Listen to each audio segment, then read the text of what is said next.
ఎక్స్ట్రాలొద్దు, హద్దుల్లో ఉంటే ముద్దు అంటూ కూటమి ఎమ్మెల్యేలకు స్వీట్ వార్నింగ్ ఇచ్చారు AP CM Chandrababu, deputy CM Pawan Kalyan.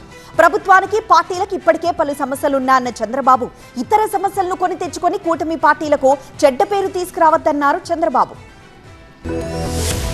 కూటమి పార్టీలు టీడీపీ, జనసేన అసెంబ్లీ సాక్షిగా ఐక్యతా రాగాన్ని ఆలపించారు.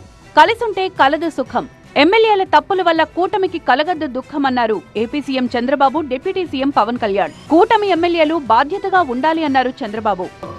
ప్రజాప్రతినిధిగా ఉండే మీరు ఏ మాత్రం ప్రజలకి అనుమానం వచ్చే పరిస్థితి కానీ పార్టీలకు చెడ్డ పేరు వచ్చే పరిస్థితి వస్తే నష్టం జరుగుతుందని చెప్పి కూడా నేను మీకు తెలియజేసుకుంటూ, నిరంతరం ఎన్డీఏ కంటిన్యూ అయితేనే ఈ రాష్ట్రానికి భవిష్యత్తు ఉంటుందని మరొకసారి మీ అందరికీ తెలియజేస్తున్నాను. కూటమి మరో 15 ఏళ్లు కలిసి ఉండాలని, అలా ఉండాలంటే అందరూ బాధ్యతాయుతంగా ప్రవర్తించాలి అన్నారు డిప్యూటీ సీఎం పవన్ కళ్యాణ్. ఒక 15 ఏళ్లు మేము ఈ రాష్ట్రం కోసం ఈ అలయన్స్ ద్వారా మేము పాటుపడతాం. దానికి మేము చిత్తశుద్ధిగా, త్రికరణ శుద్ధిగా అద్భుతంగా ఉండాలి రాష్ట్రం మనస్ఫూర్తిగా నేను కోరుకున్నాను అధ్యక్ష. వైసీపీ ఎమ్మెల్యేలు ఉన్నది 11 మంది అయినా 1100 మంది ఉన్నట్లుగా మాట్లాడతారన్నారు పవన్. ఇప్పటికీ కూడా వాళ్ళ సభ్యులు తక్కువ 11 మంది అయినప్పటికీ కూడా వాళ్ళు ఒక 1100 మంది ఉన్నట్టుగా వాళ్ళు మాట్లాడుతూ ఉంటారు.